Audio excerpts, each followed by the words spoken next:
안녕하세요. 500만개미입니다. 여러분, 역발상 투자 좋아하세요? 오늘 OCI에서 반기 연결 검토 보고서 정정 보고서를 냈는데, 보시면 당 반기 동안 손실이 나면 가로쳐서 숫자가 적혀 있는데, 미국을 제외하고는 모든 나라에서 적자가 나고 있는 거를 볼 수가 있어요. 근데 미국에 흑자가 날 수밖에 없는 구조인 게, 미국 사업은 태양광을 통해서 에너지가 생산된 걸 전력회사에 판매하는 형태이기 때문에 적자 나기가 쉽지 않죠. 그런 구조를 제외하고는 지금 모든 나라에서 적자가 나고 있는데, 원인은 OCI가 주력으로 생산하고 있는 폴리실리콘 가격 하락 때문입니다. 폴리실리콘 가격 하락은 왜 일어났냐면 유가 때문입니다. 유가를 보시면 최근에 코로나 이슈로 유가가 급락을 했고 반등 과정 중에 있는데, 이번 주는 유독 코로나 재확산 이슈가 강해가지고 다시 유가가 하방 압력을 받고 있죠. 그러면은 유가가 싸질수록 신재생 에너지 투자가 위축되기 때문에 태양광 업황이 더 어려워질 거로 볼 수가 있는데요. 그래서 유가가 상승을 해야지 신재생 에너지 투자가 활성화되니까, 포스트 코로나 시대가 오면은 유가가 회복될 수 있을까? 회복된다면 태양광 대표 기업인 OCI가 남자의 주식이 될 수 있을까? 역발상 투자의 타점은 어디일까? 그런 주제로 한번 기업 분석에 들어가 보겠습니다. 11년도 2월에 $110 돌파했을 때 분위기가 어땠냐면, 태양광 투자해야 된다. 와, 태양광 투자하자. 유가가 이렇게 높아지고 다들 유가를 떨어뜨릴 생각이 없는 것 같다. 그러면서 폴리실리콘 풍기 현상이 일어나면서 대규모 태양광 투자에 들어갑니다. 그래서 OCI 주가가 엄청나게 많이 상승을 했었는데, 문제는 뭐냐면 고평가 이슈. 그래서 주가가 조정을 받는데 심하게 조정받죠. 그리고 본래 가치를 찾아가기 위한 길을 떠났는데, 아무리 오랫동안 주가가 떨어져도 새로운 바닥이 있는 거예요. 다들 그러죠. 지하 1층까지 있는 집인 줄 알았더니 지하 2층도 있더라. 지금 그런 상황인데, 바닥이 어디냐는 거죠. 차트로만 보면은 OCI가 바닥이 얼마일 것이다 맞출 수 있나요? 차트로만 투자하시는 분들이 가끔 있는데, 그런 분들은 이런 종목은 절대 관심 갖지 마시고 요즘 핫한 대선주나 전기차 관련주 살펴보시면 좋을 것 같아요. 자, OCI가 기업 가치를 올리는 데 필요한 요소에는 어떤 게 있을까 한번 생각을 해보죠. 첫 번째는 폴리실리콘 판매 가격 상승이 필요한 거죠. 최근에 폴리실리콘 세계 1등 기업인 GCI 공장에서 화재가 발생해서 폴리실리콘 가격이 급등하고 있다고 해요. 그래서 8월 중에는 $10도 돌파할 거라고 관측 중인데, OCI가 말레이시아 공장에서 폴리실리콘을 생산하는 거는 생산 단가가 $8 미만이라고 합니다. 그래서 3분기는 턴어라운드 기대도 가능한 부분이 있어요. 근데 이 GCI 공장 화재의 여파가 최대 6개월까지만 지속이 되기 때문에 하반기는 실적을 잠깐 회복할 수 있다라는 기대는 가능한데, 장기적으로는 다른 관점도 필요한 거다. 아시겠죠? 그래서 기업 가치 올리는데 다른 요소도 살펴봐야 됩니다. 두 번째, 유가 상승으로 신재생 에너지 투자 수요 활성화가 필요하다. 유가가 상승을 하면은 화석연료로 전기를 생산하는 단가가 비싸지죠. 그러면 탈원전 시대에 신재생 에너지에 투자를 해서 전력 수요를 맞춰야 된다, 전력 공급을 해야 된다라고 정치인들이 정책을 펼치는데, 이런 과정에서 단순히 환경 좋자고 투자하자 이 말보다는 유가도 상승해서 전력 생산 비용이 비싸졌다. 그래서 우리가 탈원전 시대니까 원전에만 기대지 말고 신재생 에너지 투자를 활성화해서 나아가 보자, 이렇게 정책이 이어지는데, 최근에 가장 주목받는 업종은 풍력 발전이었는데, 아쉽게도 태양광 발전 관련해서는 대장인 OCI가 폴리실리콘 가격이 적자인 가격에서 거래가 되기 때문에 상대적으로 풍력 테마에 비해서 한참 못 올랐다. 코로나19로 인해서 세계적으로 시장에 유동성이 공급되었기 때문에 신재생 에너지 투자가 활성화되려는 조짐이 있는데, 이거는 한국보다는 미국하고 중국에 그런 조짐이 있습니다. 그래서 폴리실리콘 수요가 커지면은 폴리실리콘 가격이 상승한다. OCI가 신재생 에너지 호황기 때는 돈을 벌 수 있겠죠? 근데 그게 언제겠어요? 그죠? 그거를 알아봐야 되는데, 그거는 변수가 너무 많기 때문에 계속 살펴봐야 됩니다. 그걸 살펴보는 힌트들도 한번 알아봅시다. 그 다음에 기업 가치 올리는데 필요한 요소 세 번째, 신사업 혁신이 필요한 상황입니다. OCI가 2018년도 상승을 할 때 바이오에 진출을 했어요. 그래서 부강약품과 비에노바이오, SN바이오 사이언스, 시너지 바이오 헬스케어 벤처펀드를 전략적 지분 투자를 하면서 OCI가 화학기업으로서 쌓아올린 노하우를 펼쳐보려고 합니다. 최근에 부강약품 지분을 코로나 이슈로 올랐던 고점에 털면서 바이오 이슈는 한동안 약할 수 있다는 점, 그래서 이거는 좀 애매하고, 제가 주목하는 부분은 실제로 중기적인 성과를 만들 수 있는 반도체용 소재 개발에 꽂혀 있습니다. 이 부분인데, OCI가 올해부터 초고순도 폴리실리콘과 과산화수소 생산을 준비하고 있습니다. 2022년도까지 반도체용 폴리실리콘을 5,000톤까지 생산을 하겠다 하고, 과산화수소는 5만 톤의 생산 능력을 갖춘 공장을 포스코 케미칼하고 합작해서 설립을 하고 있습니다. 반도체용 폴리실리콘, 일반 폴리실리콘보다 3배 정도 단가가 비싼데, 일반 폴리실리콘은 킬로그램당 8달러에서 10달러 사이 가격대가 형성되어 있으면, 반도체용 폴리실리콘은 킬로당 30달러 정도 가격대가 형성되어 있고, 고순도 제품이기 때문에 만들 수 있는 회사가 많지 않아요. 근데 만들 수 있어도 독일 기업하고 일본 기업이 만들 수 있고, 국내에는 만들 수 있는 능력이 있는 기업이 없습니다. OCI가 해내면 국내 최초인데, 소부장 정책으로 외국 기업 반도체 소재를 사용하는 게 부담감을 느낄 수 있어요, 대기업들이. 그래서 OCI 제품을 쓴다면은 이슈가 되겠죠. 그리고 과산화수소 5만 톤은 한솔케미칼이 많이 만들고 있습니다. 연간 12만 톤 이상을 만들고 있는데, 이 과산화수소는 반도체하고 디스플레이에 사용이 되는데, 과산화수소는 한솔케미칼 실적을 근거로 살펴보면 키로당 5,000원 정도 하고 이익률은 20% 정도 됩니다. 근데 포스코 케미칼하고 합작하고 있다고 했죠? 지분을 50%씩 갖고 있기 때문에 폴리실리콘과 과산화수소 부분을 매출과 이익으로 환산을 해보면, 제가 예측했을 때는 이렇게 나옵니다. 반도체용 폴리실리콘 5,000톤을 생산 시에는 키로당 30달러로 환산했을 때 매출액이 연간 1,770억이, 반도체 소재 특성상 이익률이 높아요.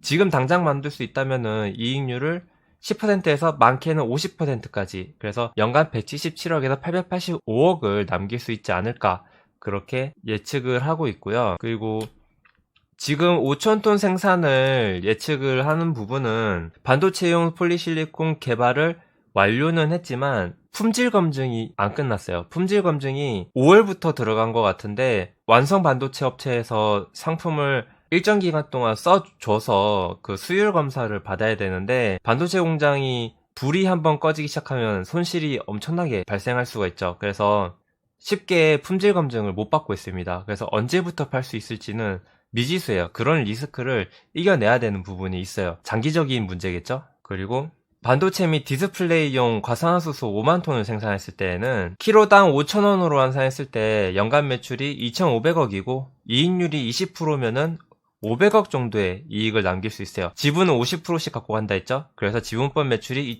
1,250억, 이익이 250억 정도 잡힐 수 있습니다. 추정은 한솔케미칼 통해서 했고요. 근데 이게 2022년 이후에 발생할 수도 있는, 운이 나쁘면 기업이 운영을 예측대로 못한다면 전혀 다른 결과가 나올 수도 있고, 어닝 서프라이즈로 대박이 날 수도 있는 거죠.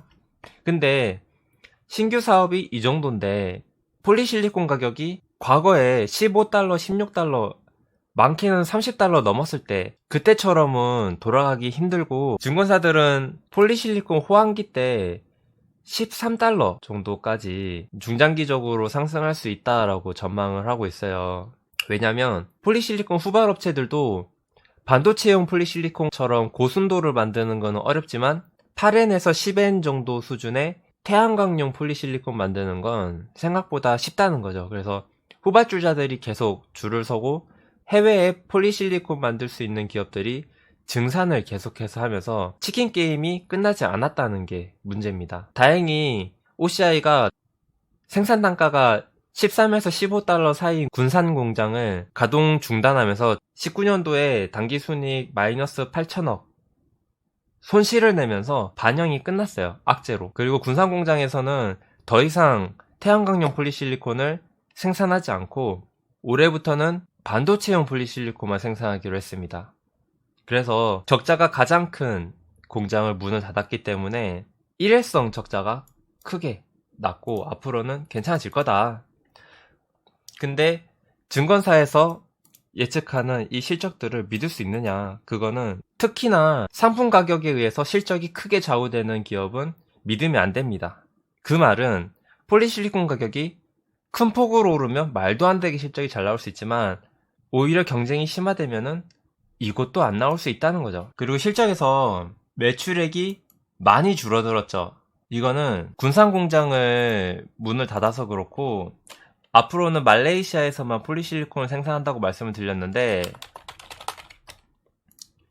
그 다음에 감안해야 될 게 기존 사업이 잘 되는 건데 군산 공장이 문 닫았기 때문에 군산 공장 생산 능력은 제외하고 말레이시아 공장에서 폴리실리콘을 전량 생산한다고 하면은 연간 25,000톤의 생산 능력을 갖췄으니까 반기면은 12,500톤을 생산할 수 있고 단가가 8달러 3분기부터 6개월간 판매 단가가 10달러 정도라고 예상을 하고 반년간 환율 1185원을 때려 넣으면 1481억을 매출 발생시킬 수 있고 이익률이 20%면은 300억의 이익을 잡을 수 있죠.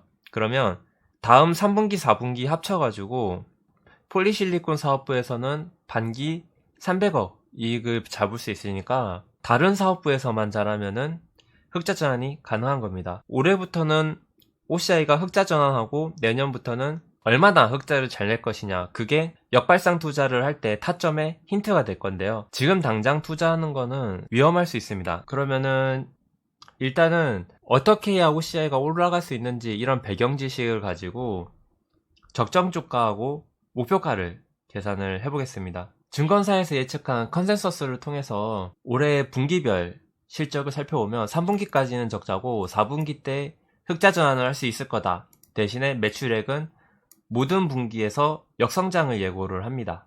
근데 역성장은 알짜가 되기 위한 다이어트 생각하시면 돼요. 실적이 가장 저조한 군산 공장을 가동 중단하면서 다이어트를 한 겁니다. 그래서 매출액은 줄었지만 영업이익이 흑자가 된 거는 좋게 봐야죠.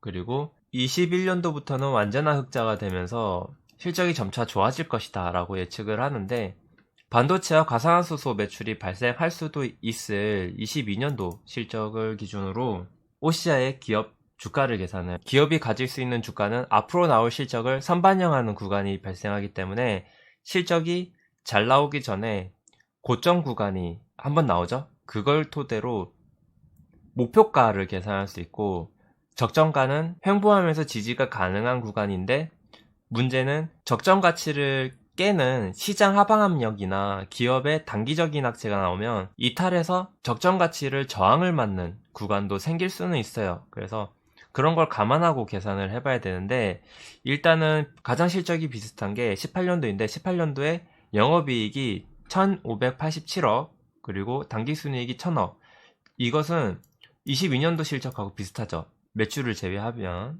이익이 비슷한데 이때 선반영됐던 주가가 1월 달에 고점 18만 7천원이었어요. 물론 이때 바이오 사업에 대한 기대감 반영이 되긴 했는데 앞으로도 바이오 사업을 아예 접는 것도 아니고 반도체로 인한 실적 개선이 더 큰 호재이기 때문에 거품을 좀 반영을 해서 목표가를 계산을 해보겠습니다.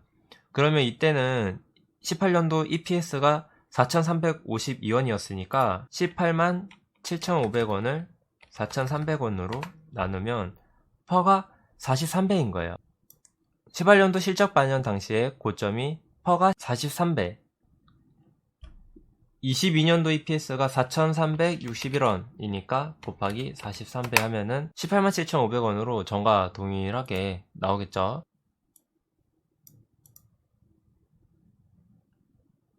OCI에서 오늘 발표한 반기 연결재무상태표를 살펴보면은 단위가 1,000원이면 이익잉여금이 1조 6천억 정도 가지고 있죠. 시가총액이 1조 5천억이죠. 이때까지 모아둔 잉여이익보다 시가총액이 작아요. 그리고 지금 OCI가 시가총액이 1조 5천억인데 이거를 지배주주 지분으로 나눠보세요. 그러면 0.59배죠. 지배주주 지분이 2조 5천억이 있다는 거는 OCI가 기업을 청산했을 때 2조 5천억 정도의 가치를 가진다는 겁니다. 지금 현재 주가 69,000원이죠. 지금 시가총액 1조 5천억에 지배주주 지분 2조 5,380억을 나누면 적정 가치의 59%의 주가를 형성하고 있다고 하는 겁니다. 0.59는 100분의 59니까 100 나누기 59를 하고 곱하기 지금 주가 69,000원이죠.